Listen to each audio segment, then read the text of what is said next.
Alright guys, so I guess now we're doing all the lessons online until further notice.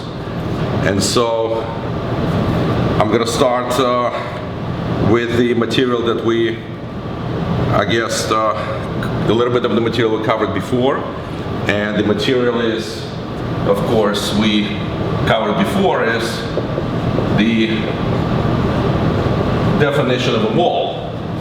And mole defined as a, of course, conversion factor. It's like one pair is equivalent to some number, which is, we know it's 2. We know that 1 dozen is equal to 1/12. So mole is nothing else, it's just a number. And this number will enable us to do the counting in chemistry, and it's nothing else, it's just a conversion factor.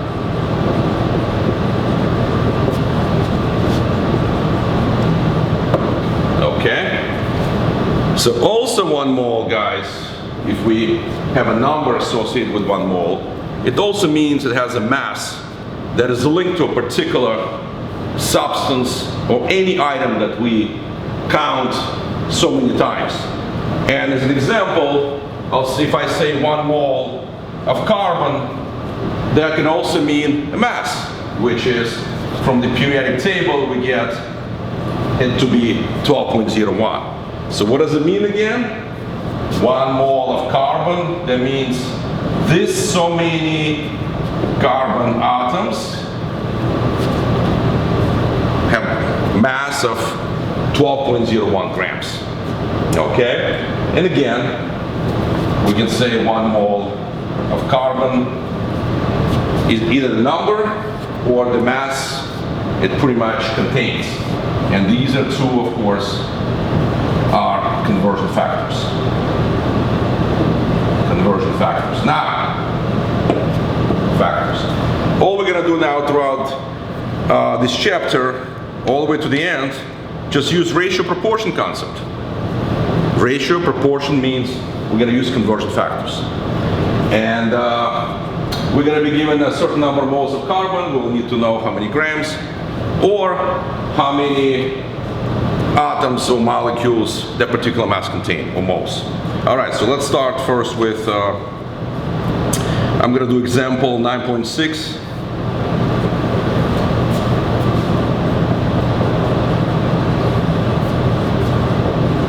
Page in your textbook, 339. Okay, let's see what's given. So we're given 1.20 moles of carbon monoxide, of CO. Okay? So let's see what the question is here. They want to find out how many objects are there in each of the following quantities.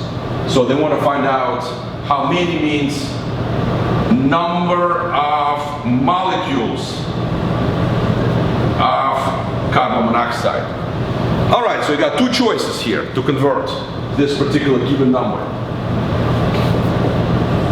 You either use 1 mole of the mass, or you use 1 mole of the that represents Avogadro's number. So of course this represents mass, this 1 mole is number of items. Let me just erase this. Again, doesn't look good. Doesn't look legible. Now it's legible. Okay, now, so which one are we going to use here? Well, it don't depends what we need to find here. And the question again, how many objects? That means the units here at the end must be number of molecules of carbon monoxide. So let's say I picked up out of the 2 conversion factors the wrong one. Let's say I'm going to say 1 mole of CO, and that is equivalent to 12.01 grams of CO. Well, I'm going to cancel units I don't want, but guess what? Remember, my units must match to the units that are desired. And in this case, they don't match. That means this will be the wrong conversion factor to pick. Okay, so now I'm just left with one conversion factor, and then if I convert now the 1.2 mole of CO into how many molecules, now I know I'm going to use this conversion factor. 1 mole of CO contains 6.022 10 to the positive 23 molecules of CO. This and this will cancel out, and of course my desired unit, we already talked about it, is the number of molecules of carbon monoxide, and that's exactly what I got as the desired unit here. Number of CO molecules, and that would give us now the calculation. And of course I forgot my calculator, so let me see if I can get some calculator to use it to conduct the calculations. This one doesn't work. Alright, yes, you guys gotta give me a moment. I have to find some, or I'm gonna use what you guys love to use, cell phone. Alright, so I'm gonna retrieve my calculator here.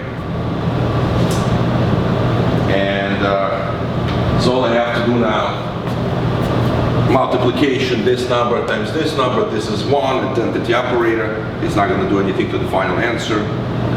So it's going to be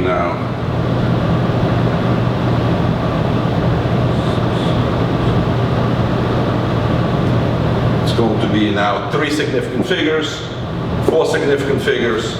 So it goes by smallest number of significant figures, 7.23, 10 to the positive 23, and that looks like the final answer.